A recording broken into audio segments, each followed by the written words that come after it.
আসসালামু আলাইকুম, কেমন আছেন আপনারা সবাই? ফাতেমাস কিচেনের পক্ষ থেকে আপনাদের শুভেচ্ছা রইল।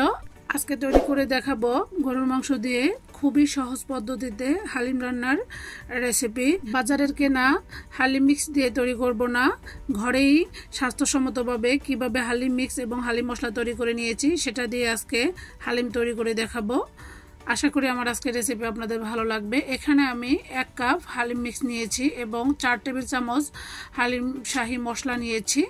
এটা আমি হালিম রান্নার কাজে পর্যায়ক্রমে ব্যবহার করব। এখন একটি মিক্সিং বলে আমি নিয়ে নিয়েছি হালিম মিক্স 1 কাপ, দেখতে পাচ্ছেন। এখন আমি হাফ কাপ পানি দিয়ে হালিম মিক্সটাকে মিক্স করে নিব। একসাথে সবগুলো পানি দেওয়া যাবে না, কারণ হালিম মিক্সটাকে দলা ফেঁকে যেতে পারে। তাই অল্প একটু পানি দিয়ে প্রথমে একটু মিক্স করে নিতে হবে। তারপর এখানে 2 কাপ ফুটন্ত গরম পানি দিয়ে মিক্স করতে হবে। আমি এখানে মোট 2 কাপ ফুটন্ত গরম পানি দিয়ে খুব ভালোভাবে মিক্স করে 1 ঘন্টার জন্য ভিজিয়ে রেখেছি। এবং এখন আমি নিয়ে নিয়েছি আগে থেকে কেটে ধুয়ে রাখা হাড় চর্বি সহ গরুর মাংস, 1 কিলোর থেকে একটু কম। একটি ফ্রাই প্যানে 1 কাপ তেল নিয়েছি, রান্নার রেগুলার তেল। তেলটা যখন গরম হয়ে এসেছে ওই পর্যায়ে আমি 1 কাপ পেঁয়াজ কুচি দিয়ে দিচ্ছি। পেঁয়াজটাকে আমি লাল লাল করে ভেজে নিব, মোট কথা পেঁয়াজ বেরেস্তার মতো কালার করে ভেজে নিব। এই তো দেখতে পাচ্ছেন পেঁয়াজটা আমার ভাজা হয়ে গিয়েছে। এই পর্যায়ে আমি মাংসগুলো ঢেলে দিচ্ছি। এখন আমি পেঁয়াজ বেরেস্তার সঙ্গে মাংসগুলো নেড়ে চেড়ে 3 থেকে 4 মিনিট ভেজে নিব এভাবেই। এই তো দেখতে পাচ্ছেন প্রথমে আমি মিক্স করে নিচ্ছি এবং হাই হিটে আমি মাংসগুলো 3 থেকে 4 মিনিট ভেজে নিয়েছি। এখন আমি বাকি মশলাগুলো অ্যাড করব। প্রথমে আমি দিয়ে দিচ্ছি এখানে 3 টেবিল চামচ হালিম মিক্স মশলা। এই তো মিক্স মশলাটা দিয়ে আমি এখন 1 টেবিল চামচ রেখে দিয়েছি, এটা আমি পরে ব্যবহার করব। এখন আমি দিয়ে দিচ্ছি 1 টেবিল চামচ লাল মরিচের গুঁড়া, দিয়ে দিচ্ছি হাফ চা চামচ হলুদের গুঁড়া, দিয়ে দিচ্ছি 1.5 টেবিল চামচ আদা রসুন বাটা। এখন আমি মাংসের সাথে মশলাগুলো খুব ভালোভাবে মিক্স করে নিচ্ছি। এই তো মাংসগুলো খুব ভালোভাবে মিক্স করা হয়ে গিয়েছে। এখন আমি ঢাকনা দিয়ে ঢেকে 3 থেকে 4 মিনিট মিডিয়াম আঁচে জাল করে নিব। এই তো ফিরে আসছি 3 থেকে 4 মিনিট পর। মাংসটা আমার খুব ভালোভাবে কষানো হয়ে গিয়েছে। এখন আমি এই পর্যায়ে দিয়ে দিয়েছি 1 চা চামচ কাঁচা জিরার গুঁড়া এবং হাফ চা চামচ লবণ। হালিম মিক্সের মধ্যে যেহেতু লবণ দেওয়া আছে তাই এখানে লবণটা বুঝিয়ে দিয়ে দিয়েছি। এই তো মাংসগুলো আমি মোট 10 মিনিট কষিয়ে নিয়েছি।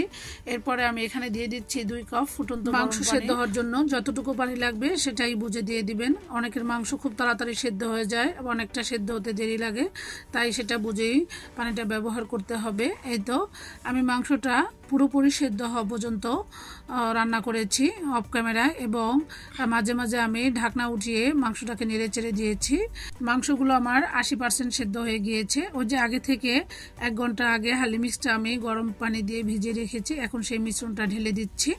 এখন আমি নেড়ে চেড়ে নিচ্ছি, 2-3 মিনিট নাড়াচাড়া করলে এটা ঘন হয়ে যাবে। এই পর্যায়ে কিন্তু অনবরত নাড়তে হবে, নয়তো হালিম মিক্সটা দলা ফেঁকে যেতে পারে।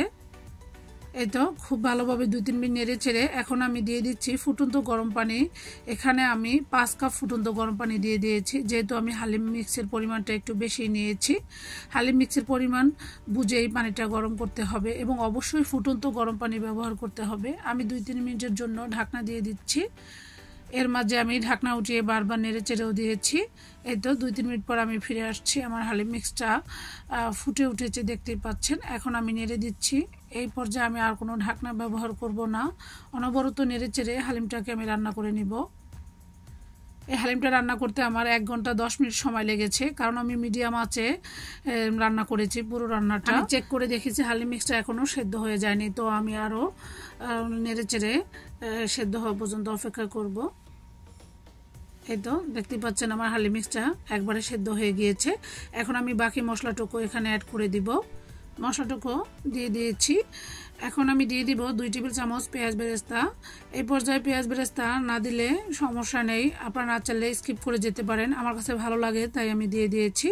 এখন আমি মশলা এবং পেঁয়াজ বেরেস্তা খুব ভালোভাবে নেড়ে চেড়ে নিচ্ছি এবং আমার হালিম রান্না একদমই ডান। এখন আমি শুধু একটি বাগার তৈরি করব। এখানে 1.5 টেবিল চামচ রসুন কুচি এবং 2 টেবিল চামচ তেল দিয়ে একটি বাগার তৈরি করে নিচ্ছি, দেখতে পাচ্ছেন। রসুনটাকে আমি খুব ভালোভাবে ভেজে নিব। এ পর্যায়ে আমি দিয়ে দিয়েছি হাফ টিস্পুন হলুদ সরিষা সরিষা, আপনারা চাইলে কালো সরিষাও দিতে পারেন। সরিষা হাতের কাছে না থাকলে হাফ টিস্পুন আস্ত কাঁচা জিরা দিলেও হবে। এই তো আমার বাগারটা তৈরি করা হয়ে গিয়েছে, দেখতেই পাচ্ছেন। তৈরি করা বাগারটা আমি পুরোটাই ঢেলে দিব হালিমের মধ্যে। এভাবে হালিম রান্নার শেষে একটি বাগার তৈরি করলে আমার কাছে হালিমটা খেতে অনেক বেশি ভালো লাগে। তো এই বাগারটা দেওয়ার অবশ্যই চেষ্টা করবেন, তাহলে হালিম থেকে খুব সুন্দর একটি ফ্লেভার আসে, খেতে কিন্তু অসাধারণ হয়। এখন আমি 5 মিনিটের জন্য ঢাকনা দিয়ে ঢেকে রাখবো, এতে করে বাগারের গ্রানটা পুরো হালিমে ছড়িয়ে পড়বে, খেতে অসাধারণ লাগবে।